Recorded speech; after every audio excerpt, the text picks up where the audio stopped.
क्रांती news, आवाज सर्वसामान्यांचा। येवला महाराष्ट्रातील ग्राम रोजगार सेवकांचे काम बंद आंदोलन येवला पंचायत समितीत निवेदन सादर। येवला तालुक्यातील ग्राम रोजगार सेवकांनी आपल्या विविध प्रलंबित मागण्यांसाठी काम बंद आंदोलनाचा इशारा देत येवला पंचायत समितीचे गट विकास अधिकारी संदीप वायाड यांना निवेदन सादर केले।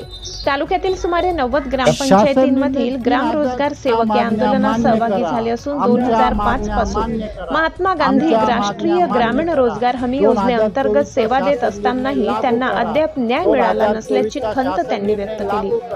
ग्राम रोजगार सेवकांनी सांगितले की 2007 च्या शासन निर्णयानुसार त्यांची ग्रामपंचायत स्तरावर नियुक्ती करण्यात आली होती। तसेच 3 ऑक्टोबर 2024 रोजी शासनाने दरमहा 8,000 रुपये मानधन व 2,000 रुपये प्रवास भत्ता देण्याचा निर्णय घेतला असला तरी त्याची प्रभावी अंमलबजावणी अद्याप झालेली नाही। परिणामी गेल्या 8 महिन्यांपासून अनेक सेवकांना वेतन मिळाले नाही। शिवाय ग्रामपातळीवर काम करताना सरपंच, उपसरपंच व सदस्यांकडून होणारा त्रास तसेच योजनांच्या अंमलबजावणीतील अडचणी यामुळे सेवक त्रस्त झाले।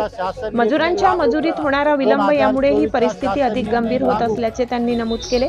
राज्यातील सुमारे 28,000 ग्रामरोजगार सेवक या प्रश्नांमुळे संतप्त असून काही ठिकाणी आत्महत्येच्या घटनाही घडल्याचा दावा करण्यात आलाय। त्यामुळे शासनाने तातडीने लक्ष घालून निर्णय घ्यावा, अन्यथा आंदोलन अधिक तीव्र करण्याचा इशारा देण्यात आलाय। निवेदन देताना सेवकांनी जोरदार घोषणाबाजी करत आपल्या मागण्या मांडल्या। आमचे मानधन लागू करा, शासनाने तात्काळ निर्णय घ्यावा अशा घोषणांनी परिसर दणाणून गेला। ग्रामरोजगार सेवकांनी स्पष्ट इशारा दिला की 3 ऑक्टोबर 2024 च्या शासन निर्णयाची अंमलबजावणी तातडीने न झाल्यास राज्यभर तीव्र आंदोलन छेडण्यात येईल। या आंदोलनाकडे आता शासन कोणती भूमिका घेते याकडे सर्वांचे लक्ष लागले। प्रतिनिधी शशिकांत जगताप। 2024 च्या मागण्या मान्य करा, आमच्या मागण्या मान्य करा, आमच्या मागण्या मान्य करा।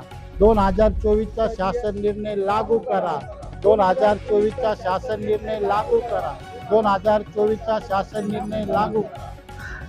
आम्ही 1 एप्रिल 2026 पासून आमच्या मागण्यासाठी आम्ही बेमुदत संपावर जात आहोत। या संपाचा परिणाम असा होणार आहे की जे मजूर आहे, मजूर वर्गाचा पूर्णपणे रोजगार बुडणार आहे आणि जर मजुरांचा रोजगार बुडत असेल आणि त्याचा फटका हा शासनाला बसणार आहे, तरी शासनाने आमच्या मागण्याचा विचार करून व मजुरांचा विचार करून आमच्या मागण्या तात्काळ मान्य कराव्या अशी शासनाला मी विनंती करतो।